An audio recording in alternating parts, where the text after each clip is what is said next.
네, 앞에서 우리가 처한 환경, 여건에 대해서 알아봤으니까 그러면 우리가 어떤 방향으로 계획을 세울 거냐를 이제 생각해 봐야 됩니다. 그래서 계획의 기본 방향에 대해서 살펴보도록 하겠습니다. 비전은 모두를 위한 국토, 또 함께 누리는 삼터입니다. 그리고 목표는 균형 국토, 스마트 국토, 혁신 국토입니다.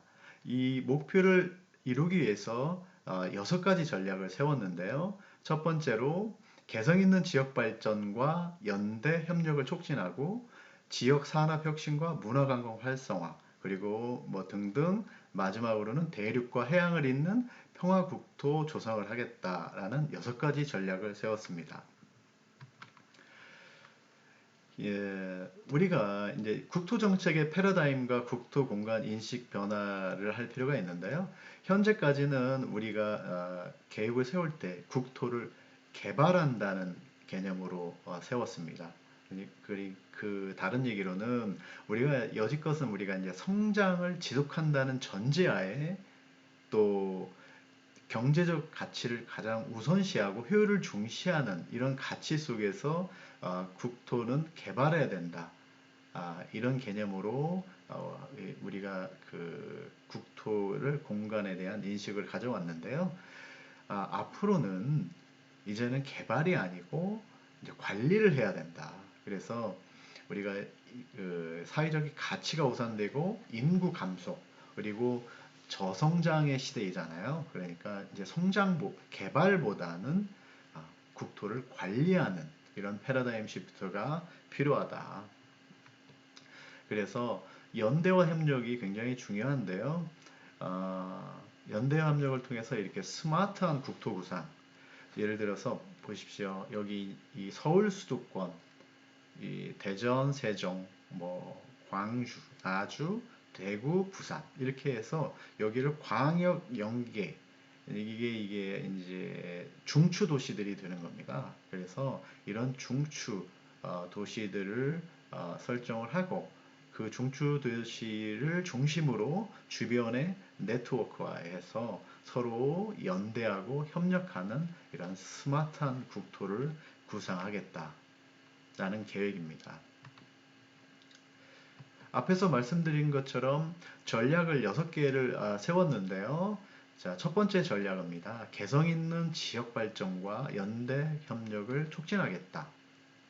대도시 같은 경우에는 아, 수도권은 계획적 성장 관리, 지방 대도시권은 중추 거점으로 육성하겠다. 중추 거점 도시로 육성하겠다라고 얘기를 하고 있습니다. 그리고 중소 도시권에는 균형 생활 거점 기능을 강화하겠다라고 하는데 사실 여기에서는 지금 많이 나타나 있지 않지만 그 163페이지가 되는 이 종합 계획을 보면 혁신도시, 새만금에 대한 얘기가 굉장히 많아요. 그래서 예를 들어서 그 본문에 보면 공공과 산업 기능의 지속적 지방 분산을 통한 지역 자립 역량을 확충하겠다. 공공과 산업 기능이 지속적으로 지방 분산을 추진하겠다고 합니다. 그래서 혁신도시, 새만금, 아, 행정중심 복합도시, 세종시죠. 지역 거점 활성화를 위하여 지역에 적합한 공공기관 및 산업 기능의 분산을 추진하겠다라고 합니다. 그래서 지속적으로 이렇게 공공기관과 산업기능을 분산 추진하겠다고 여러 번 언급이 돼 있어요. 그래서 이 자료에는 잘 나타나 있지 않지만 본문에는 행정도시, 세종시, 혁신도시 10개가 지정되어 있죠.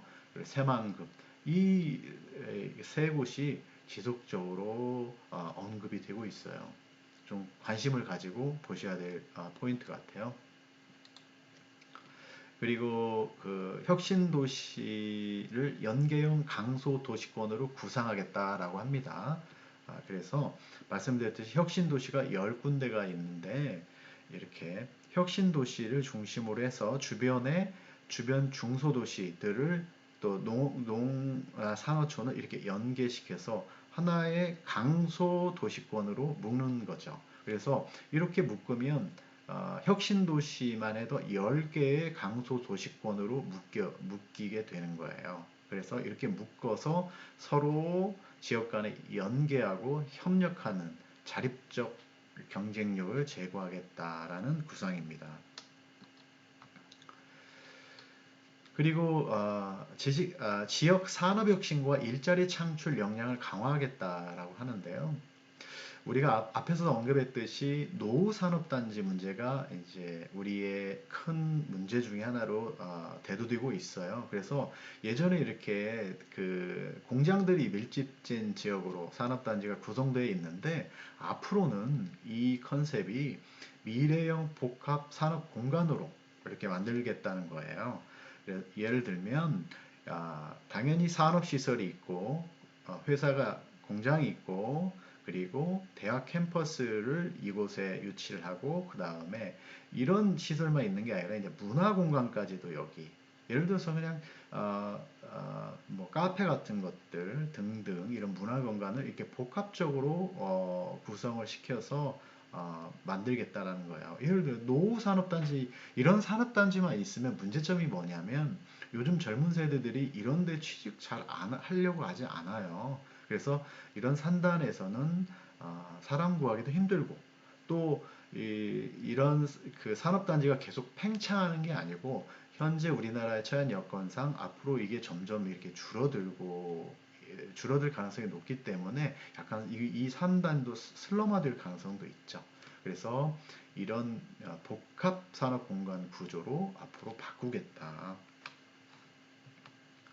그리고 아, 이 개성 있는 지역 발전을 위해서 이제 국가 균형 발전 프로젝트들이 있죠. 그래서 그걸 예시해 놓은 거예요. 그래서 지금 2019년 1월에 예비 타당성 조사 면제 대상 사업으로 선정되거나 추진 중인 이런 그런 프로젝트들이에요. 그래서 전국적으로 균형 있게 발전하는 하기 위해서 이런 그리고 또 빨리 사업을 진행하기 위해서 예비 타당성 면제하고 또 면제하려고 지금 그걸 추진하고 있는 지역들입니다. 그 다음에 전략 두 번째 전략인데요. 지역 산업혁신과 문화관광을 활성화하겠다. 그래서 예를 들면 혁신 클러스터와 혁신 도시별 특화 산업 프로젝트들이 이렇게 각 도시별로 지역별로 이렇게 산재되어 있습니다. 그래서 이런 그 산업 지역별로 산업들이 이렇게 지정되고 또 육성하려는 계획들을 가지고 있고요. 그리고 규제 자유 특구 지정 예를 들어서 이제 규제를 완화하거나 없애가지고 각 지역별로 특화된 산업을 육성을 하는 거예요. 그래서 예를 들어서 뭐 세종시 같은 경우에는 자율주행차 앞으로 우리가 이제 자율주행차 시대를 우리가 예상을 하고 있는데 이 자율주행차를 운행하면서 우리가 데이터를 수집하고 우리가 테스트베드 역할하는 어떤 도시가 필요하잖아요. 그거의 선도 도시로 아마 세종시가 선정됐어요. 그래서 여기는 자율주행차를 아, 그 테스트하고 먼저 시범적으로 운영하는 도시로. 그러기 위해서는 우리가 이제 이거 관련된 규제가 많기 때문에 여기는 규제 프리 지역으로 선정해서 진행한다는 겁니다. 그래서 이것뿐만 아니라 각 그 지방별로 특정 산업들이 있어요. 그거에 대한 규제를 완화를 해서 이거를 빨리 신속하게 진행하겠다. 그리고 이 관광을 활성화하는 차원 중에 하나 예시인데요. 어, 예를 들어서 이 표시는 해양레저 관광 거점 조성 예정지예요. 그래서 서해안권에 보면 군산이 이런 해양레저 관광 거점 조성 예정지로 선정됐고 전라남도는 완도, 제주도는 서귀포, 그리고 강원도에는 고성 이렇게 됐네요. 그래서 이런 지역들을 해양 레저 관광의 활성화 지역으로 선정하겠다는 거예요. 그리고 세 번째 전략으로 세대와 계층을 아우르는 안심생활 공간으로 조성하겠다. 인구 감소가 예상되니까 인구 감소에 대응한 유연한 도시를 개발하고 관리하겠다는 전략입니다. 그래서 적정 개발과 관리를 통한 집약적 도시 공간을 조성하겠다. 집약적인 도시 공간을 조성하겠다고 합니다. 그러니까 그 도시 내 미이용, 이용하지 않는 것들, 이용도가 떨어지는 토지와 유유부지를 복합적으로 활용하겠다는 건데요. 그래서 집약적으로 도시 공간을 구상하겠다는 거는 이런 거예요.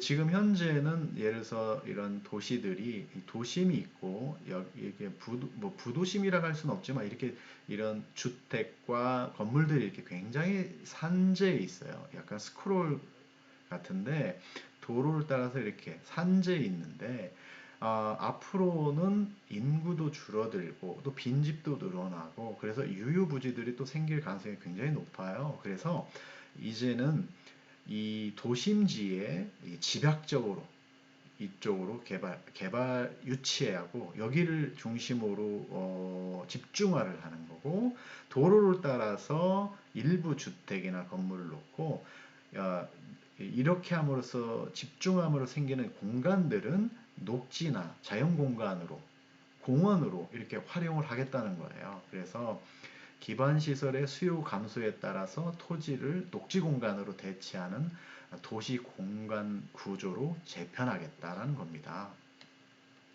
그리고 도심 재생을 통한 구도심 활력을 증진하고 도시 재생 혁신 지구 등 새로운 사업 방식을 활용하겠다는 거예요. 예를 들어서 신도심이 생기면 구도심을 상당히 슬럼화되고 활력을 잃잖아요. 그렇지만 그리고 신도심만 계속 인구도 몰리고 그렇게 되는데 그렇게 되면 구도심은 이제 문제가 생기죠. 그래서 구도심도 재생 사업을 통해서 개발하겠다는 거예요. 그래서 여기에서는 도시 재생 혁신 지구로 지정을 해서 이걸 좀 속도감 있게 빨리 개발을 하겠다. 이런 전략입니다.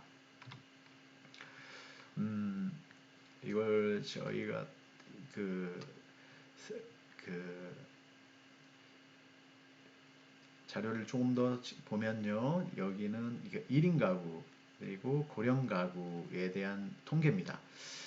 앞으로 우리가 지금 20년 여기 이 시점에 와 있어요. 지금도 1인 가구가 굉장히 많다고 하는데 앞으로도 20년 여기 보면 600만 가구가 지금 1인 가구예요. 근데 2040년이 되면 800만 가구가 이제 1인 가구가 된다는 거예요. 그래서 가구 중에서 35%의 가구가 1인 가구가 사는 이런 구조로 된다는 겁니다. 그래서 굉장히 시간이 갈수록 1인 가구가 늘어나는 거고요. 그리고 고령자 가구도 이렇게 늘어납니다.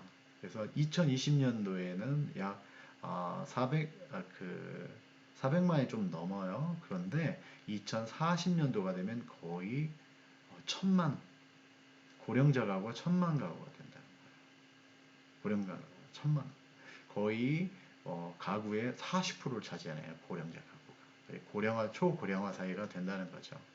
그리고 이거는 앞에서 설명드린 도시 공간을 중심으로 한다는 거 아까 앞에서 말씀드렸고요.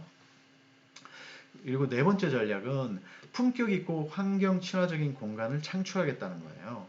그래서 예를 들면 지금 환경에 대한 국민의 의식이 굉장히 많이 바뀌어 있는데 특히 이 미세먼지에 대한 문제가 심각합니다. 이 환경 문제. 그래서 82.5%의 사람들이 불안하다는 82.5% 미세먼지 문제로 불안하다라고 지금 느끼고 있어요. 그래서 이 수도권이나 서해안 특히 심하죠. 그래서 미세먼지가 굉장히 심한데 이런 거를 좀 해결하는 방안으로 또 재밌는 그 제안이 있어요. 그래서 이제 바람길을 고려한 건물 배치 가이드라인이다라고 예시가 되어 있는데요.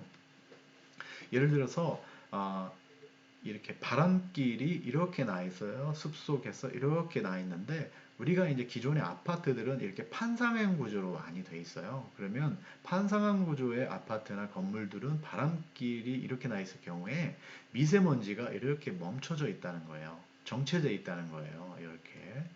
그런데 앞으로 이제 건물 배치 가이드라인을 보면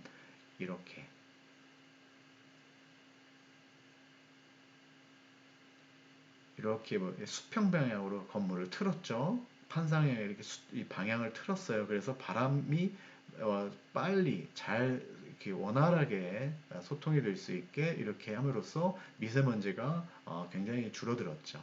그리고 또 건물도 판상형보다는 이렇게 타워형 구조로 지어가지고 신선한 공기가 유입되고 이렇게 미세먼지가 빨리 배출될 수 있는 이런 구조로 가이드라인을 또 정할 예정이네요. 다섯 번째 전략입니다. 인프라의 효율적 운영과 국토의 진흥화로 하겠다. 예, 그래서 이 전략, 5번, 다섯 번째 전략을 보면은 그 교통은 전국적으로 보면 전국 어딜 가든 2시간대로 2시간대에 다 전국 어디든 갈 수 있는 인프라를 깔겠다라는 거고요.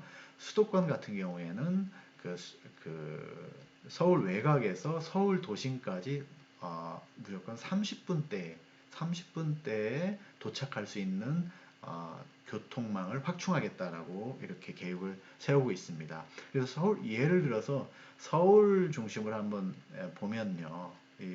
서울 경기를 중심으로 보면 4개, 수도권은 4개의 블록으로 나눴어요. 그래서 동부권 같은 경우에는 그 광역 급행철도망, GTX B노선과 C노선, 그리고 외곽순환 복층화를 검토하고 제2 순환 도로를 완공하고 또 SBRT를 구축하겠답니다. 그리고 환승센터 같은 경우에는 덕정역과 별내역에 이렇게 세우겠다고 이런 계획들을 가지고 있어요. 그 SBRT 같은 경우에는 여기에 제가 언급했듯이 지상의 지하철이라고 할 수 있는 거예요. 그래서 이제 3기 신도시의 개통 예정이라고 합니다. 그래서 왕숙, 하남, 교산, 그리고 그 인천에 신도시 하나 있죠. 거기에 세 군데에 이렇게 그 SBRT를 설치할 건데 SBRT는 그 SBRT 같은 경우에는 그 어, 어, 전용 차상처럼 놓고 그래서 신호 체계를 이 버스가 오면 신호 체계가 자동적으로 파란불로 바뀌어서 스탑하지 않고 계속 지하철처럼 계속 진행할 수 있는 그런 그 교통 방식이에요. 그래서 신호에서는 서지 않고 지하철처럼 그 정차역에서만 쓸 수 있게 교통 체계를 바꾸는 거죠. 그러면 버스가 지하철처럼 그렇게 논스톱으로 정류장에만 쓰고 신호등에서 서지 않고 이렇게 간다고 하면 어, 이 그 교통의 그 예측성이 굉장히 높아지는 거죠. 내가 지하철 타면 한 정거장 은 몇 분 안에 도착한다는 걸 우리가 예측할 수 있듯이 버스도 그런 식으로 만들겠다는 거예요. 그래서 획기적인 교통 체계죠. 그래서 SBRT를 이렇게 3기 신도시에 개통을 할 예정이다라는 계획을 가지고 있어요. 그리고 동남권, 뭐 서남권, 서부권에도 이런 비슷한 교통 그망 확충 계획들이 이렇게 세워져 있네요. 그리고 또 수도권 순환 고속도로망인데요. 여기는 이게 1차 순환도로고 제2차 순환도로예요. 제2차. 그래서 지금 그 공사를 계속 하고 있죠. 그래서 이 순환도로를 다 완공함으로써 여러 도시들을 다 연계할 수 있게 서로 다 그래서 교통망을 획기적으로 개선하겠다라는 계획이고요.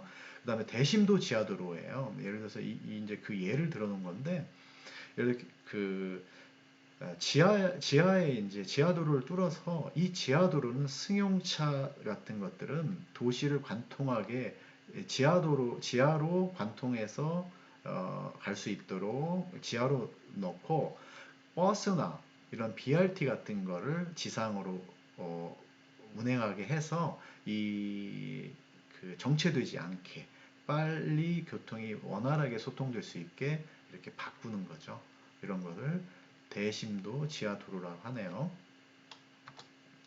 그리고 교통수단 뭐 통합 결제도 이런 식으로 바꾼다고 해요. 그래서 교통수단 예약 결제를 이렇게 하나로 스마트폰을 하나로 통합해서 하는 거예요. 그래서 내가 그 항공, 뭐 버스, 택시 이런 걸 어, 그리고 관광지에서 쓰는 거, 그다음에 공유 자전거, 뭐 스쿠터, 카쉐어링 이런 것까지 전부 다 원페이 올 패스, 이 핸드폰 결제로 모든 걸 다 그냥 다 사용할 수 있는 이런 그 수단을 지금 개발을 하고 있다고 합니다. 이렇게 된다면 굉장히 간편하게 편하게 이용할 수 있겠죠. 그리고 다섯 번째 전략은 인프라의 효율적 운영과 국토의 진화인데요. 자, 이쪽 그 항만별 특화 전략이 있습니다. 그래서 서해안 쪽은 이렇게 인천항, 평택항, 보령항, 새만금, 목포, 신항을 중심으로 해서 서해권을 신남방 대중국 교역의 중심 항만으로 구축하겠다라고 얘기를 하고 있어요. 그런데 여기서 특히 좀 눈여겨볼 게 역시 새만금 신항이에요. 그래서 새만금 신항은 황해권 지역 거점 항만으로 개발하겠다라는 구상입니다. 여기 이 자료는 단계별 글로벌 진출 전략인데요. 여기서도 보시다시피 2025년까지는 이렇게 광양, 뭐 부산항 중심으로 가는데 30년 정도 되면 이렇게 여기가 새만금, 여기가 새만금항이에요. 이런 새만금항도 지속적으로 발전시켜 나가겠다는 겁니다. 마지막으로 여섯 번째 전략인데요. 대륙과 해양을 잇는 평화국도 조성하겠다는 거예요. 그래서 한반도 신경제 구상 개념도인데 이렇게 어, 서해안 쪽은 환서해 경제벨트로 묶고 동해 쪽은 환동해 경제벨트, 그리고 여기 DMZ 쪽은 접경지역 경제벨트로 묶어서 3대 경제벨트를 구상하고 있어요. 그리고 이 3대 경제 벨트를 대륙에 연결하겠다는 거예요. 어떻게 연결하냐? 예, 자, 중국 횡단철도, 몽고 횡단철도를 통해 가지고 유럽으로 도착할 수 있고, 또 위쪽으로는 만주 횡단철도를 통해서 시베리아 횡단철도를 연결하고 또 여기에서 유럽으로 갈 수 있는 아주 그냥 환상적인 그 구상인데요. 정말 통일이 되거나 북한하고 얘기가 잘 돼서 이렇게 실현됐으면 좋겠습니다. 네, 이상 제 5차 종합계획에 대해서 어, 알아봤습니다. 그래서 뭐 수립 배경부터 전략별 추진 계획까지 살펴보았는데요.